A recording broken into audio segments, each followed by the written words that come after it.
What's up, everybody? You're listening to another episode of the SignatureCAST, where we talk bodybuilding, business, and everything in between.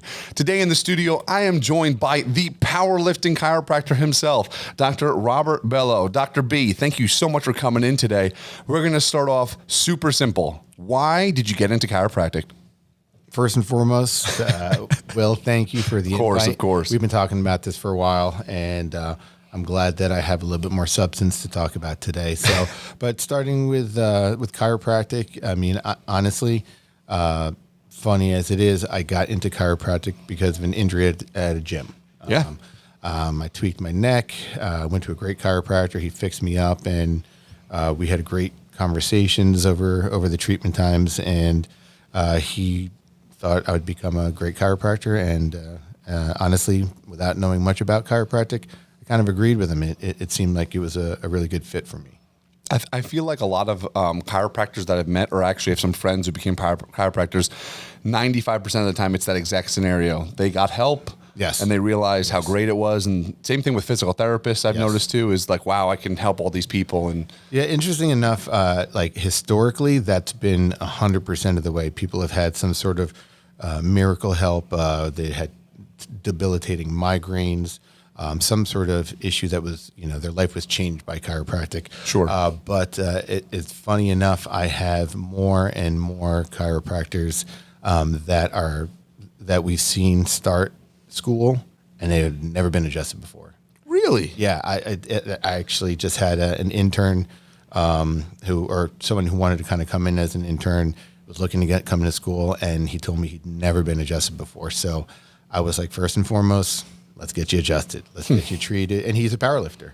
And he did fantastic. And it gives them so much more perspective. But so that's an interesting way things have changed in the industry. So it's I honestly never would have expected that, especially considering the nature of chiropractic. Usually it's, you get it, you're hooked.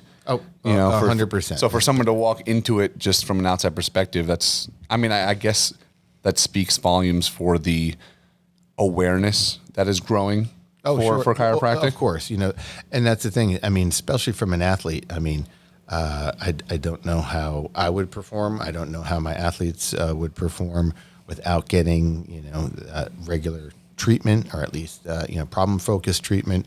Mm-hmm. And that is, as an approaching 48-year-old athlete, it's the glue that's kept me together. Well, speaking of athlete, you are known as the powerlifting chiropractor.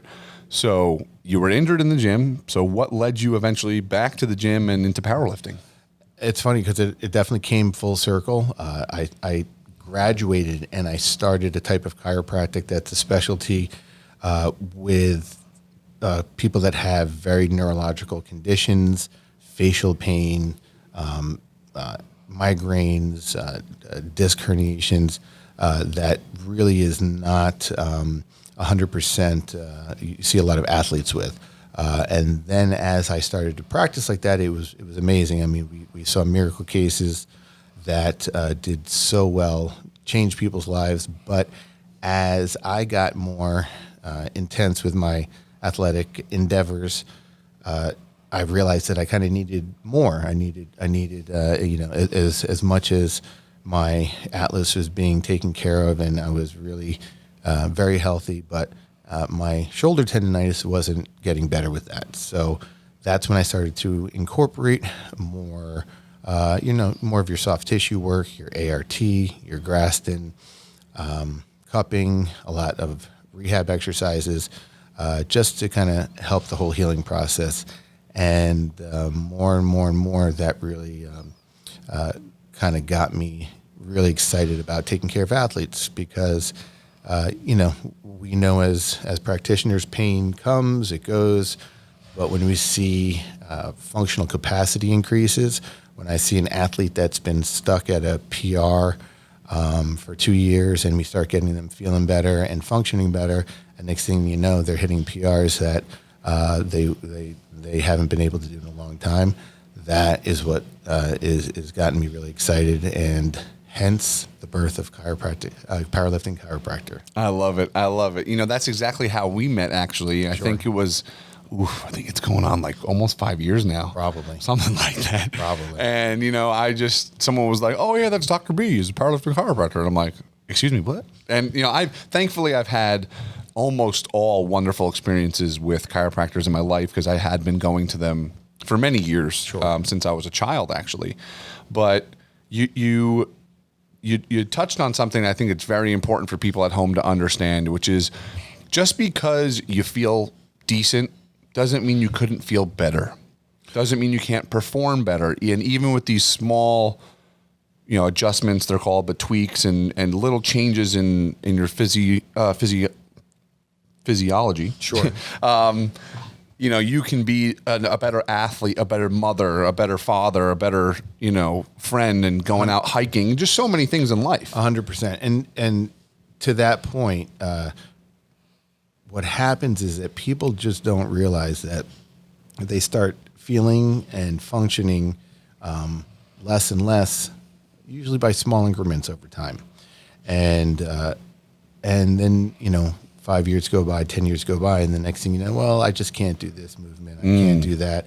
And it's just kind of a part of life. And when we start to get people and their bodies running more efficiently, then you see the excitement come back. Like, oh my gosh, I can actually deadlift. I can squat. I can pick up my kid. I can mow the lawn without having to lay on the couch all day. And everybody's got a different functional capacity need that when we get them feeling better. And that's why, it's funny you hear people say, oh, well, I start doing chiropractic and I'm addicted. Well, I'll kind of take that because what they get addicted to actually feeling better. Function isn't like, we say it's not like an on-off light switch. It's not just 100% on, 100% off. It's just a little dimmer that goes down little by little every year. And until you get your body taken care of nutritionally, physically, then you start to say, wow, this is what I can truly feel like. And then this is when you feel good, then you function better and you have better relationships and you do better in your business. I mean, it's just a whole snowball effect. No, definitely. I think one thing that I've realized is it's very sad, unfortunately, unless you have had one of those experiences where you really needed that adjustment. A lot of people say, oh, it's a bunch of hogwash, it's a bunch of this, it's a bunch of that. And I'll give the story of what happened with myself to the viewers at home because I think it's a really good one. The first time I really needed a chiropractor, I was a junior in high school. I deadlifted 405 for the first time with, I'm sure, the most god-awful form. And I go home, I laid on the couch, and I know it's like the story that everyone hears, but I couldn't get off. Yep. I got home at 4 o'clock, and until 9:30 when my mom came home from work, I was like, Mom, help me, I can't move, And that is a story that we hear all the time. Usually men, if you can get through you're 16 years old through 22 without hurting yourself, doing some ego lift in the gym, then you are in a small percentage of the population. Small. And then, so what happens is they get that injury and they say, oh, deadlifting is bad. I can't do it. I haven't been able to do it. So that's it. And to me, that's one of the benefits of and that's why a lot of the athletes come to me is because I don't necessarily say, hey, you know what? Don't ever deadlift again. We say, okay, we're going to do? We're going to modify it. We're going to scale it because, the rule is, what can help you can hurt you. And what can hurt you can help you. So, if that deadlift hurt you, doesn't mean that, it's something that you shouldn't. Some people may 100%, shouldn't maybe do that particular movement. It's not worth the cost is not worth the benefit. But often we can modify it, get you back to that function, and then that will be actually the tool that will keep you healthy for long periods of time. I mean, the adjustments are very necessary, but then the strength and stability on top of that is the glue that keeps it all together. So That is why I've really developed into, and those same concepts. You don't have to be a competitive athlete for me to utilize that to help you get better. The same thing goes for a senior citizen. We're just doing different movements. We're getting things, keeping moving properly and getting you strong. And that's really the key to success. And I always tell people that the homework I give you, the rehab exercises, the more you do that, the less you have to see me. Right? Yeah. So, and people appreciate that because unfortunately the chiropractic model had been for over years, just coming 3 times a week and that's what's going to get you better. And what we've seen over time, that's not necessarily it. I mean, I get adjusted once a week. I'm very physical. I'm very physical with my job. I work out intensely, and you know what? That is a great maintenance schedule for me. Some people that are less active and less intense about what they do, maybe it's twice a month. Maybe it's once a month. Some people, just everybody has a different requirement. But really, movement in between the visits is essential. Yeah, I noticed that even for myself, having moved from being a relatively professional or high-level power lifter to now being a professional arm wrestler, I was cutting out certain exercises. So as we just mentioned, I don't feel that I need to do straight bar deadlifts. Sure. But because I haven't been doing them, I've noticed that I have, I don't want to say instability, but a weakness in the bottom of the hole, like when I'm going to pick up a box or something like that. So my goal now is just like you said, it doesn't have to be specific, but you can modify. So now I'm going to start doing trap bar deadlifts, which I think, reduces my risk of, let's just say, a potential injury. Sure. But I still get all the benefits that I would if I was doing a normal deadlift. Now, if I go back to the sport, of course, I'll have to do that. Sure. But yeah, I mean, and often you don't have to do those full movements to get the benefits. I have patients that we just do good mornings. If you just can practice a good hip hinge, get your posterior chain firing correctly, that will give you the majority of the benefits without getting yourself in a position where you could have an injury. Sure. So as an athlete, it's funny. Normally I have people on and I'm like, we're not doctors. So this one is a doctor. But obviously, go see him for the official advice. But just for the athletes at home, what is it that they should be doing, on a regular basis? I know this is a very broad question, but to just stay healthy and continue doing the sports that they love. Honestly, if you look at your joints and look at the range of motions they have, if you are taking those joints through the range of motion and without any weights, they change these acronyms over the years. Now they call them CARs, right? Controlled articular rotations. And all it is taking each joint, right, and taking it to the extreme range of motion as far as you possibly can. It's basically like lubricating your joints. And that is like your baseline. Keep your, and a lot of powerlifters, strongmen, you can see they have this rigidity and they're super strong in this small range of motion. But if you are able to access a better range of motion, you're actually able to access more muscle fibers, produce more force, and then also stabilize the joint much better. So really I've seen videos of these like calisthenics that the whole community in China do, and they just are taking every joint through these range of motion.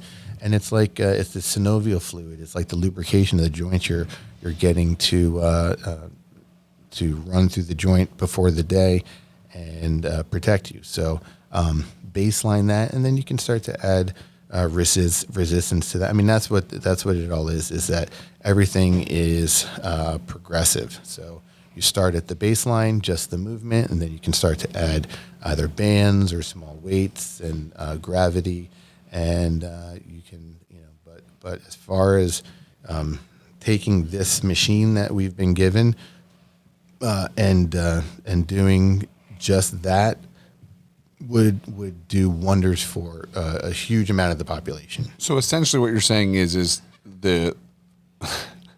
the tried and true answer is movement is key. Just keep moving. It's kind of like they say, like when you get older, the reason why people pass away is they got nothing to live for. Well, the reason why you stop moving is because you stopped moving. I mean, there's an old saying in chiropractic, life is motion, motion is life. And with your spine is a perfect example.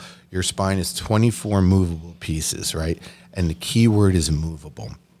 When you have that movement, that movement of the spine is allowing the nerves to fire better, the blood vessels to flow better, and the cerebral spinal fluid, which is the fluid that encases your central nervous system, your brain, your spinal cord, and allowing it to flow better. When you have rigidity and less movement, then all those structures and all those functions are lessened, and we get irritations, and that's where we get problems. So if we can keep moving, and that's throughout every joint, and even one of the most underrated exercises is walking. Right? We all, especially us strongmen and power lifters, we want to lift big weight, but I can tell you the bang for the buck. Go for a nice walk in a beautiful environment. It's meditative. It feeds your body, feeds your soul. It's good on all parts. 100%. So we've kind of talked about your background and powerlifting and where we met and how these athletes can stay healthy. But the real question that everyone wants to know is when that injury occurs. Let's just take a simple example. Let's just say somebody. They've got some arthritis in their shoulder because they've practicing log for strongman and they just keep hurting themselves over and over and over again.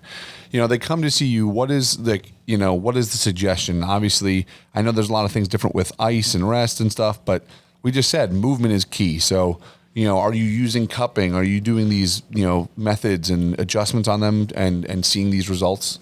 100%. I mean, there's everybody in every different situation is going to get a different treatment, and we're going to focus on. I mean, I do look at the spine as the foundation, so I have to make sure that it's moving properly before I address any extremity issues. So you work out from there essentially. 100%. Yeah. So I'm gonna check the spine.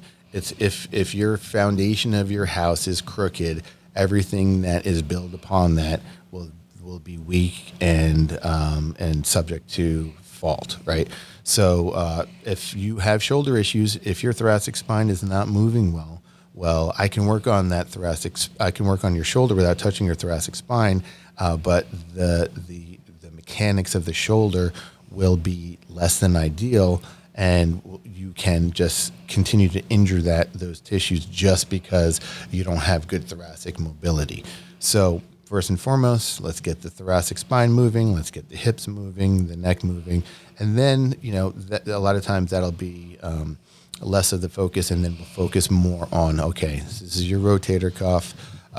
These are your, they have upper cross syndrome, lower cross syndrome, where we're seeing patterns that happen from sitting, right? From bad posture. There you go. Okay, sorry. Perfectly on cue. There we go.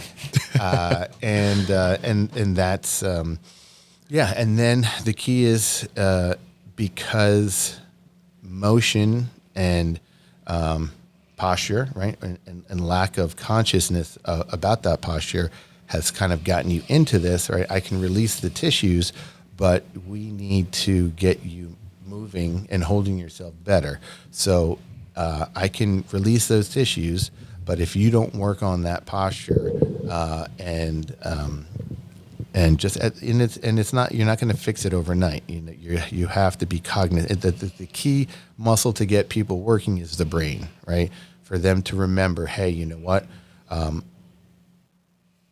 You're going to catch yourself in a bad position. All right, let's straighten up. Don't beat yourself up because you're in a bad position. I mean, and some people's daily lives are limited with how much they can change. If you work at in a machine shop and you have to use your right arm and pull down, you can't change that unless you get a new job.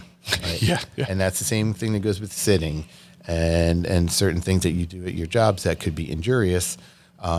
But you have to use your brain to think, okay, if I'm going to do this, I really have to make myself in the best position possible to at least manage the situation and reduce whatever sort of injury. Yeah, I know. I find myself like when we're not doing a podcast, I'm sitting at the desk a lot right here on this stool, emails and editing and work for our flyers and all that type of stuff. So I know a rule that I try to set for myself is about every 15 to 20 minutes, I'll get up and I'll walk around the gym once, check what's going on and stuff like that. But I have my patients set a timer every 45 minutes.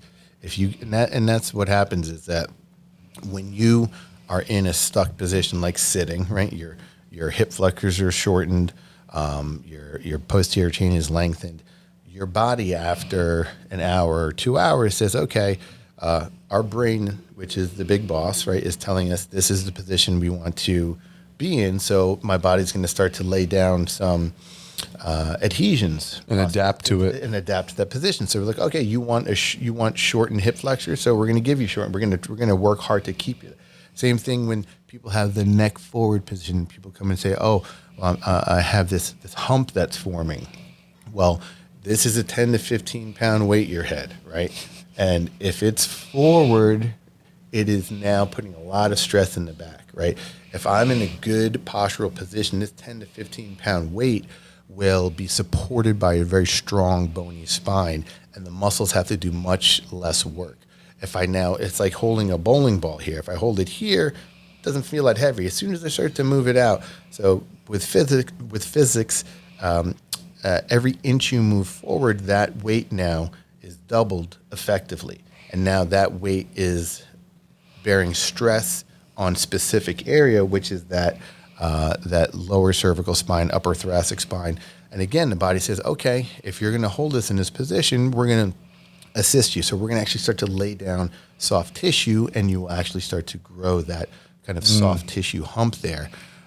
So yeah, it's just always know and always just remember and correct. That's it. So we now have kind of talked about, how to always keep moving, being mentally and physically aware of your posture, right? But I know for myself, especially before I was more educated on this stuff, but, I would always do the basics. I would try to take like a joint supplement, right? Glucosamine, chondroitin, that type of stuff, right? Fish oils, all the stuff that supposedly helps, right? And I'm sure it does. But, I'd still find myself, before a meet, because I have tweaks and whatever, pop an Advil or Relieve, and, depending on these, I think they're called NSAIDs, right? Or something like that, or something like that, some painkillers, right? And I didn't like that because I know it's just covering up an issue. And as I've become more professional in my athletics and trying to be healthier, I've tried to wean those off. I know you introduced me to something that I had never used before. And if you want to touch on BPC-157. Correct. Stands for body protecting compound. Body protecting compound, yes. And what you also were describing to me is not until recently, it used to have something that you would like either have administered by a doctor or have to be injected. Sure. And interestingly enough, obviously from my next arm wrestling event, I had a little bit of a bicep issue. And I was kind of amazed how quickly it worked. But, it just explained to the people at home that it's not a drug. It's not a painkiller. It's a peptide. Yeah. It's a peptide. So people, more and more people have been hearing about peptides. You can go to get a facial now, and they have a peptide facial, like a cream or something. Yeah, exactly. Okay. Because it's known to particular, peptides range, right? Insulin is a peptide. Everybody's heard about insulin, right? Sure.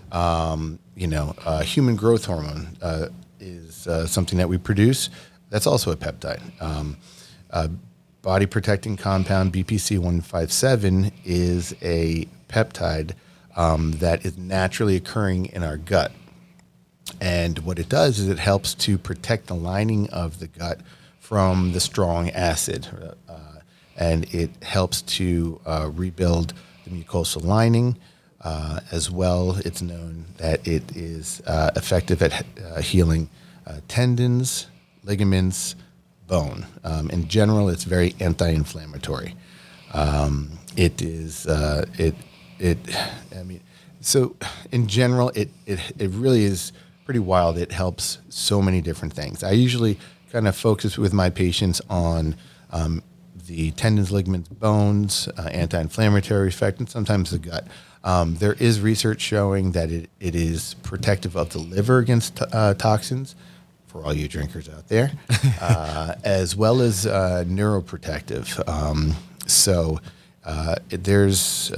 And so right now, like you said before, this has been used for years. Not many people know about it. Powerlifters, bodybuilders, it's something that they've known about because it was only used injectable.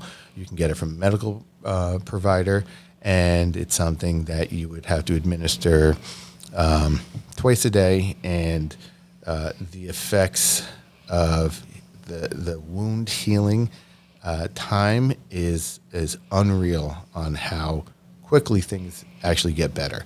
And just like you said, more recent. So what happened was, just like anything, they said, "Wow, look, this is great. It works injectable. Let's make it an oral pill." So they took the same powder, the same formulation, the same ester, which is BPC-157 acetate, and they said, "Put it in a pill and take it." And it didn't really work very well. It did not pass through the gut system very well. It was about 3% bioactive. Right? So I don't mean to cut you off. It's funny. What it came from is exactly what killed it. Yeah, well, not exactly, but you get the point. This synthetic form of it, So, and recently someone came up and they patented the process to mix it with a different salt, BPC-157 arginate, and now that passes through the digestive system and is about 90 to 98% bioavailable. So really, it's pretty much the same bioavailability as the injectable.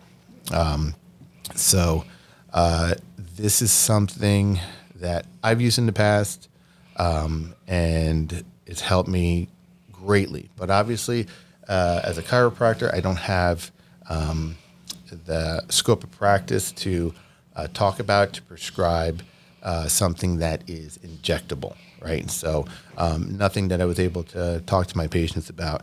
And once my partner in this new company was able to, use different products and see the effectiveness as the new oral patent came out, I was very excited. And since then, we found a pharmaceutical compounding facility that makes it for us. It is our brand. It is twice quality controlled, third party tested for purity and for potency. So basically what that means is that, you could find these products on the internet, on Amazon, but if it says there's 500 micrograms per pill, our third-party quality control lab actually told us you would be surprised how little of the active compound is in, because it's not very regulated. So we wanted to make sure we had a product that we know 100% what's in there. And then the thing is, well, what a lot of people don't know is that on a lot of these peptide internet sites that you get these injectables, well, a lot of that comes from overseas. And when it comes from overseas, they do not have the same practices that we do. And a lot of times they use heavy metals to process these chemicals. So you'll actually be getting heavy metals. And so it's a low dose. That's not good. No. So we've been very, very excited because we know exactly what it is. It's not like, hey, just go try this product. It's no, this is our product. It's quality controlled before it comes to us, and then we send it out again for another quality control. Oh, that's fantastic. Like I said, I tried it. My shoulder definitely drastically got better. And I think what's interesting is you were explaining to me there are people from all walks of life that have been using this. It's not just the athletes. You found, the office worker who, has an achy shoulder because they play tennis on the weekends, or someone whose wrist is bothering them, that you're seeing improvements in pretty much every population, right? Well, and that's it. As well over the years, and currently it's been used in Fountain of Youth clinics. So a Fountain of Youth clinic will use it, help people's joints feel better. Basically, a lot of people say they sleep better. Other places, I know Joe Rogan has mentioned the place that he gets his stem cells from. They also use the BPC-157 as an adjunct treatment with that.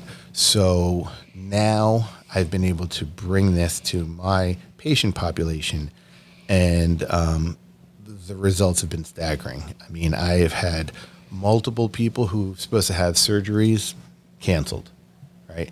I've had people who have had surgeries and have not done well with the rehab afterwards, take it and almost back to 100%. I have story after story. About 90% of our patients have some sort of response, whether it's 100%, 50% better. A lot of people say, I was walking around at a 9 and things are dialed down. Like now I'm at a 3, and they're so happy. So we've been able to help out people that have been very difficult, because even the treatment, I always recommend continued treatment, because that's going to help. That's going to help restore the function, and they're the BP7 therapy will work synergistically with the treatment.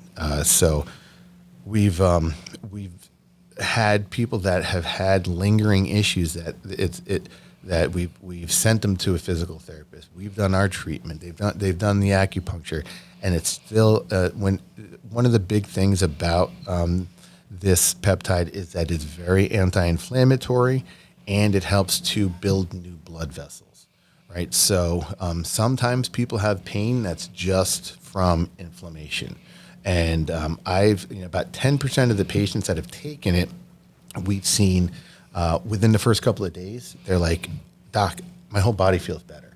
And to me, that tells me when it's that fast that it's addressing the inflammation. So they have systemic inflammation causing pain in their joints, and right away they feel better. Let's say the majority of people within 2 to 3 weeks really start to feel things get better.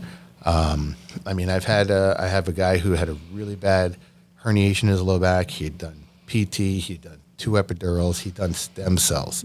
And then he started the peptides at our normal dosage, which was twice a day. He went through 2 bottles, and he wasn't any different.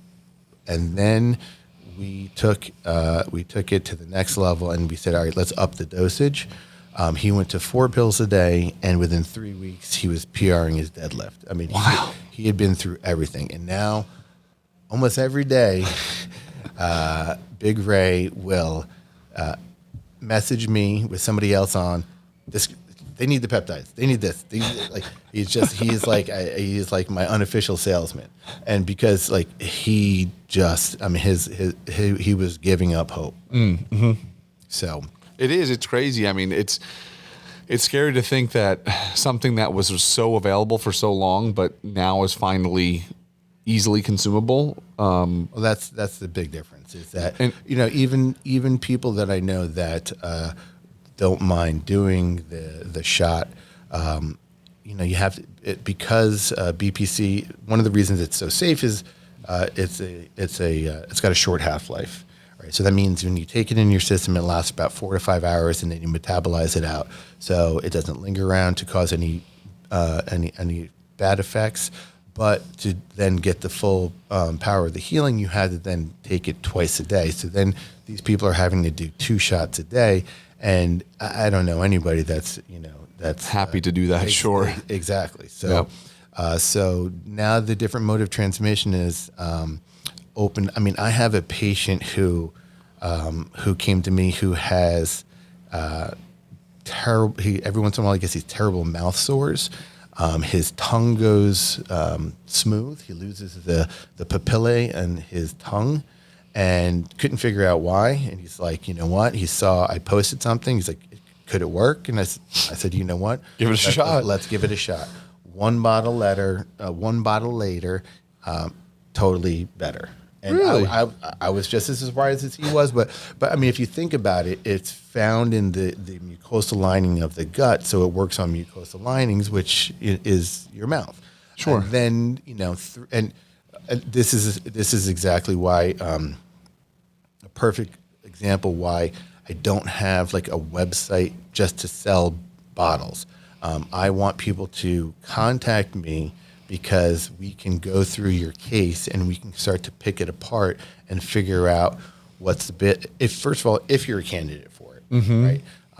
Not everybody will be. I'll tell people, you know what, you could try it, or honestly, it's not going to help you, and I'll point you in a different direction. But with a particular case, sometimes like with the disc case, it was essential for us to communicate, to change the dosing, to have a completely different effect. And same thing with this guy. We've been talking, and then we also figured out, you know what? Most likely it was coming from an excessive salt intake. Oh. And I only know this because my daughter had a similar situation.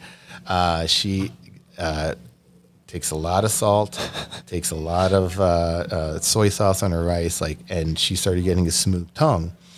And just so I understand, is it essentially that you don't taste anything anymore, or I think that, I mean, I'm sure it affects their taste buds. It's got to affect their taste buds. What happens is that you actually are like killing the biome of your mouth. We all know about a gut biome. There's one in your mouth as well. You actually have one in your mouth. Oh, very interesting. One of my very smart colleagues, Evan Chait, he's a physical therapist and acupuncturist.